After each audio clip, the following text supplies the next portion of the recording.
میرے دوستو، نالج آج ہمارے پاس اویلیبل ہے، لیکن پھر بھی آج وہی والی بات ہے کہ چاہے وہ برتھ ڈیز ہو یا کسی کو وش کرنا ہے آن کرسمس، ہمارے پاس اتنا وقت نہیں کہ ہم سوچیں تو صحیح کہ ہمارا دین کیا کہہ رہا ہے۔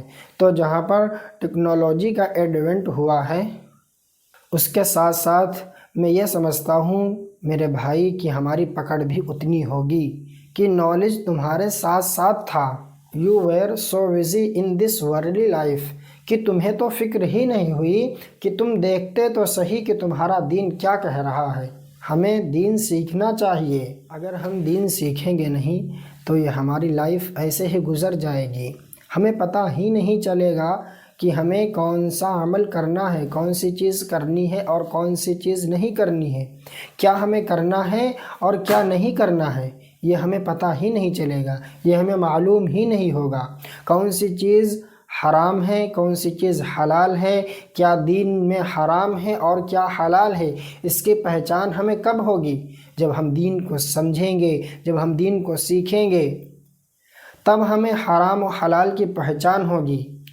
تب ہمیں پہچان ہوگی کہ ہمیں کیسے نماز ادا کرنی ہے، کیسے ہمیں اللہ کی عبادت کرنی ہے۔ یہ کب معلوم ہوگا، یہ کب پتہ چلے گا؟ جب ہم اور آپ دین کو سیکھیں گے۔ میرے دوستو، دین کو بھی ہمیں سیکھنا ہے۔ آج ہم دین کو سیکھتے ہی نہیں کہ کون سی چیز حرام ہے، کون سی چیز حلال ہے، کیا ہمیں کرنا ہے، کیا نہیں کرنا ہے، یہ ہم سیکھتے نہیں۔ جب ہم دین کو سیکھیں گے، سمجھیں گے، تو ہمیں پتہ چلے گا کہ یہ چیز حرام ہے، یہ ہمیں کرنا ہے، یہ نہیں کرنا ہے۔ میرے دوستو، یہ کب معلوم ہوگا؟ جب ہم دین کو سمجھیں گے، دین کو سوچیں گے، دین کی فکر کریں گے، دین کو پڑھیں گے، تب جا کے ہمیں معلوم ہوگا کہ کیا ہمیں کرنا ہے اور کیا نہیں کرنا ہے۔ دنیا کی کامیابی کے لیے، دنیا کی ترقی کے لیے آج انسان اتنی محنت کرتا ہے، رات دن ایک کر دیتا ہے، جد و جہد کر دیتا ہے کہ وہ کامیاب ہو جائے۔ مثال کے طور پر اگر ہمیں کوئی بھی کام کرنا ہے تو پہلے اس کام کو سیکھنا پڑتا ہے، پہلے اس کام کو ہمیں سیکھنا پڑتا ہے، تب جا کے وہ کام ہمارے اندر آتا ہے۔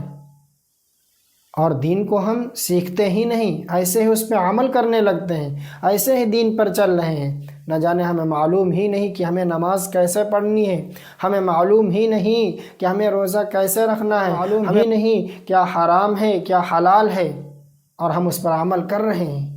میرے دوستو، جس طرح دنیا میں رہنے کے لیے ہمیں ہر چیز کو سیکھنا پڑتا ہے، کسی بھی کام کو ہم سیکھیں گے پھر اس کام کو کریں گے۔ بغیر سیکھے کوئی انسان کوئی کام کر ہی نہیں سکتا، پہلے اس کو سیکھتا ہے۔ مثال کے طور پر اگر آپ کو موٹر مکینک بننا ہے تو پہلے آپ کو سیکھنا ہوگا، پھر آپ موٹر مکینک بنیں گے۔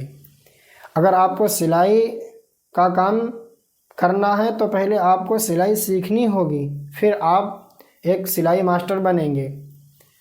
ہر کام کو آپ کو سیکھنا پڑے گا، پھر اس کام کو آپ انجام دیں گے، کر پائیں گے۔ اور دین کو ہم سیکھتے ہی نہیں، ایسے ہی دین پر عمل کرنے لگتے ہیں۔ جب دنیا میں ہم کامیاب ہونے کے لیے سیکھتے ہیں، دن رات ایک کرتے ہیں، تب وہ کام ہماری زندگی میں آتا ہے، تب اس کام کو ہم انجام دیتے ہیں۔ تو پھر دین پر کیوں نہیں محنت کرتے؟ تو پھر دین کو کیوں نہیں سمجھتے؟ تو پھر دین کو کیوں نہیں سیکھتے؟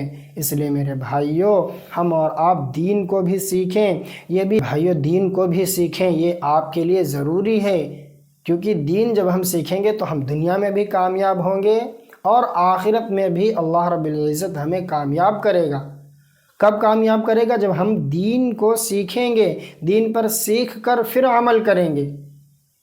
بغیر سیکھے دین پر عمل نہ کریں میرے بھائی، بغیر سیکھے ہم نماز نہ پڑھیں۔ نہ جانے ہم نے 80 سال کی عمر ہو گئی، 60 سال کی عمر ہو گئی، ہم جوان ہو گئے، لیکن ہمیں ابھی تک نماز پڑھنا ہی نہیں آتا، ہمیں ابھی تک دین پر چلنا ہی نہیں آتا، ہمیں ابھی تک یہ معلوم ہی نہیں کہ ہمیں کیا کرنا چاہیے، کون سی چیز حرام ہے، کون سی چیز حلال ہے، کیا کرنا چاہیے کیا نہیں کرنا چاہیے، یہ ہمیں معلوم ہی نہیں۔ یہ کب معلوم ہوگا؟ میرے دوستو، جب ہم اس کو سیکھیں گے تب معلوم ہوگا۔ دنیا کے ہنر تو ہم نے سیکھ لیے، کامیاب ہو گئے، ترقی پہ ترقی کرتے جا رہے ہیں، لیکن میرے دوستو دین کو نہیں سیکھتے۔ اس لیے آج ضرورت ہے ہر انسان کو کہ وہ دین سیکھے اور سمجھے اور اس پر عمل کرے۔ عمل ہی نہیں زندگیوں میں ہے، اس لیے جو ہم بات دین کی سنیں اس پر عمل کرنے کی کوشش کریں۔ عمل کریں گے تو کامیاب ہوں گے، اور اگر عمل نہیں کریں گے تو ہم ناکام ہو جائیں گے۔ اللہ رب العزت ہم سب کو عمل اور یقین کی توفیق عنایت فرمائے، آمین۔